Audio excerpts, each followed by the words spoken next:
Hello everyone and welcome to COM 350 for the week beginning on the 2nd of April. Today I'm going to talk to you a little bit about what I had planned to talk to you about on Tuesday and talk about I.A. Richards, which is on the agenda for today.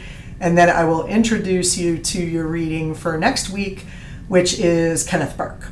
So the last time that we were supposed to meet, and I appreciate you guys giving me that time off a great deal, we were to talk about an introduction to the modern era. What do we mean by the modern era? Well, the modern era is a time when people were concerned with functionality, that furniture, houses, buildings, work, literature can be seen in a functional way, that it does something. For literature, this meant that it was evaluated and critiqued based on the plot, the character development, the climax of the story, the conclusion, the entire story arc, if it made sense, and what it reflected in the world. It was a time when we believed that everything should be able to be put into a black box and taken out the other side and be a whole new thing, tell us something about it. So it was really a lot about having models and theories that could function as this black box that we can put stuff into and feed into and come out with a conclusion on the other side. This type of thinking actually drove a lot of the theorists that we're going to be talking about in the next couple weeks. And at the same time, interrupting that idea of function over form or style or aesthetic will drive a lot of what we're going to talk about as well. So that we usually call postmodernism, as in it is a reaction to the modern period. But first, let's focus on the modern period. Let's talk about some of these like clean lines and functional approaches to things and how they worked. Particularly in literary criticism, this was extremely visible, okay? People were able to make decisions about the value of a book, a story, any kind of literature based not on form and style alone, but on the plot points that it fit, on the character development, and that was what was considered the most important. So in literary criticism, we really were looking at more of the function of the story more than anything else. The function of the plot, the function of the characters, and so on. At the same time, people who were doing literary criticism were starting to realize that perhaps there was more to literary criticism than just the written work on the page and its function as a literary work. One of those people was I.A. Richards, who we're talking about today. So I.A. Richards was really an example of the modern movement, the modern period, with his view as a literary critic, which is what he was. But he was trained in philosophy. He was not trained in literature, and so a lot of schools actually did not want to consider having him as a literature instructor or teacher because his degree wasn't in literature. But what I.A. Richards started to see was that there was a lot more going into literature, many fields of study that literature actually should include aside from just English classes. For example, for him, philosophy. He was a philosopher by training, but he was able to see how literature actually was impacted by, expressed or was in fact contributing to philosophical thoughts and ideas, that there was a philosophy inherent in the story, perhaps. So he started to look at literature from a more philosophical perspective. Eventually, this led to other fields of interest becoming a part of his study of literature, including psychology, which is what we're going to see most of today when we talk specifically about his model or theory in literary criticism. His model or theory in literary criticism actually led him to a model or theory that we use in communication and rhetoric studies. That model is known as the semantic triangle of meaning. Now, he worked this with a guy named Ogden, O-G-D-E-N, and so Richards and Ogden came up with this triangle. In your book, I believe there is in fact a picture of this triangular model, this semantic triangle of meaning. Now, semantic, the word semantic does not mean changing a word to mean the same thing as you meant already, which is the way we kind of use the word semantic a lot, but semantic triangle of meaning as in attempting to understand the meaning of meaning. And in fact, that's what the name of this work is that I had you read, the meaning of meaning. And this becomes important because Ogden and Richards started to realize that there was a distinction between the words that we use and the way that those are received. Whether they're written or oral, people receive them differently. And therefore, Richards became much more interested not in communication, but in miscommunication, and particularly communication through literature. He also felt that this type of criticism, literary criticism, overlapped with rhetoric. Now, rhetoric as a persuasive communication practice, as the intent to influence the audience, he believed could be a part of literature as well. So he didn't really want to study communication, though. He wanted to study the misunderstandings that occur in communication, the ways that we mess up more than anything else.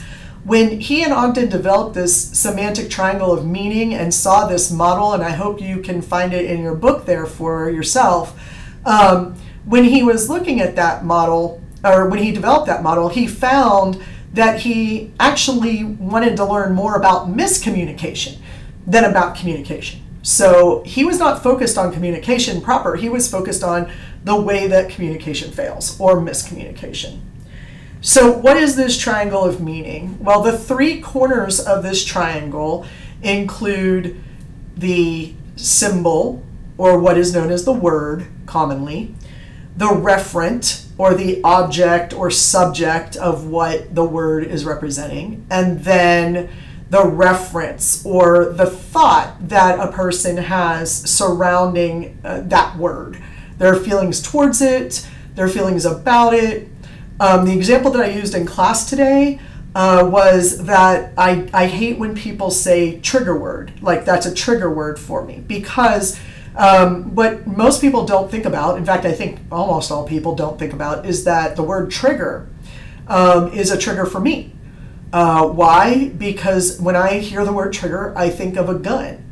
And I have a real visceral response to the thought of guns for whatever reason. And so whenever somebody says that's triggering me, I get triggered, which I think proves the point that Ogden and Richards are trying to make with the semantic triangle of meaning. So let's look at this. There are solid lines between the symbol and the thought. So between the symbol and the reference, there is a solid line. That relationship is understood. Whenever I see or hear a word, I know exactly what I think of it. I know exactly what my frame of reference is. Much the same, the link between the referent or the object and the reference is solid as well. This is a known quantity because whenever I see this object or hear this subject or respond to this subject, I know exactly how I feel about it. I know exactly what my thoughts are about it. So that's a solid relationship. Where miscommunication actually occurs because of the meaning of meaning is in that third line that runs between the word, the symbol, and the object or the referent. Why? Why is that a dashed line or a dotted line? Why is it broken there? Well, that's where we get into the fact that words and their objects don't have any relationship. that there is a signed meaning, which makes it abstract and unstable. So the word and the object in a person's thoughts, very clear. But does the word mean the same as the object to everybody? And the answer to that question is absolutely not. Their frame of reference, if we will, is different. Another example I'll use is from today's class as well, and I hope they don't mind. I think that this is a great example. For some reason, we ended up talking about the concept of a magic mushroom. And we all had different relationships to that word, but there was one person who had never heard the term before. There were others who had heard it in the context of some other things. For example, Mario Brothers, if you ever played that on Nintendo, it has magic mushrooms that you eat in order to gain power and growth and strength so that you can save Princess Peach, right? And so that says that magic mushrooms make you stronger. Somebody else referred to the fact that magic mushrooms are a hallucinogen, and how they talk about magic mushrooms in those terms.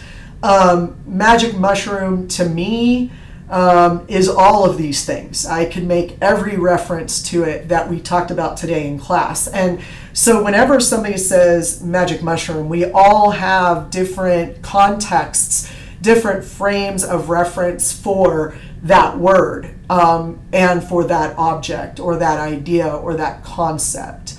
And so it might mean drugs to someone, it might mean hallucinogen to another person, it might mean video games and strength and power. It might mean, like, to me, I also think about like the hippie movement, wavy gravy kind of stuff, as they say. I oftentimes think of that. And we were talking about this because whether or not you say magic mushroom, the context in which it occurs dictates the relationship to it. So for some people, we're talking about drug. For some people, medicine. For some people, a video game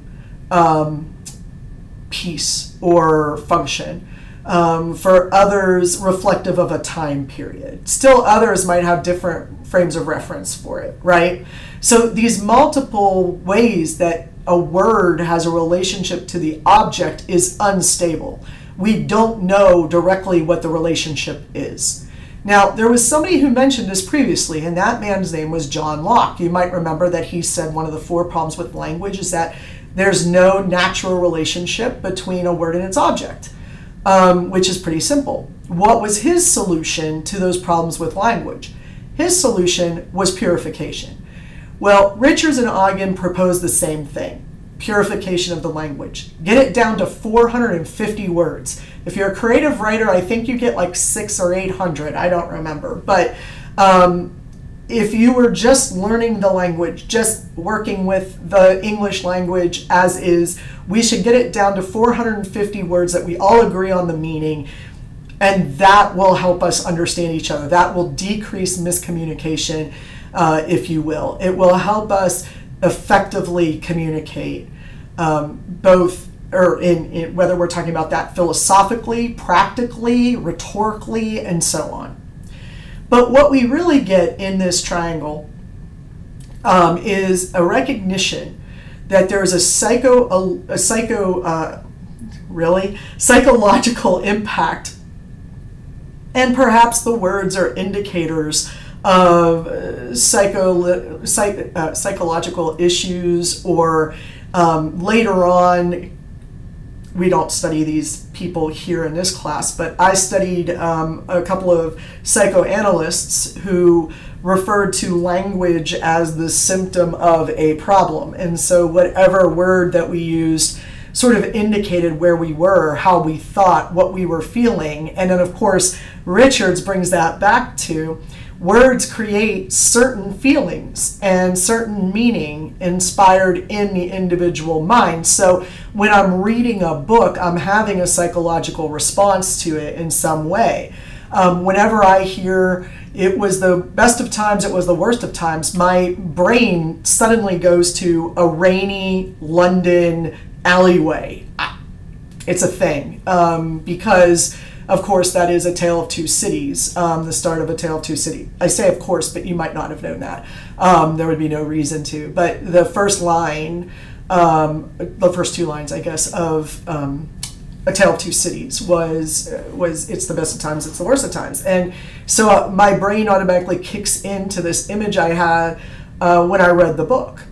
And I think this happens with every individual. And so Richards was very cognizant of this, and he wanted to try to find a way to fix it. Ultimately, I don't believe there is a way to fix it. But what's important about this semantic triangle of meaning is that it's the first time that we really start to try to understand communication, not from a communication perspective, but from when it fails, when we have miscommunication.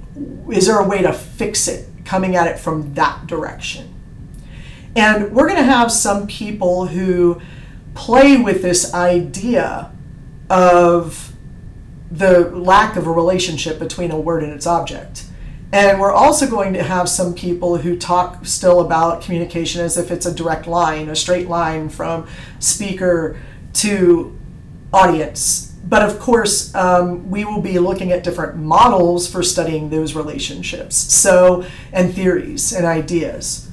One of the first that we're going to talk about is for next week, and that is Kenneth Burke. Now, Kenneth Burke is a very interesting dude.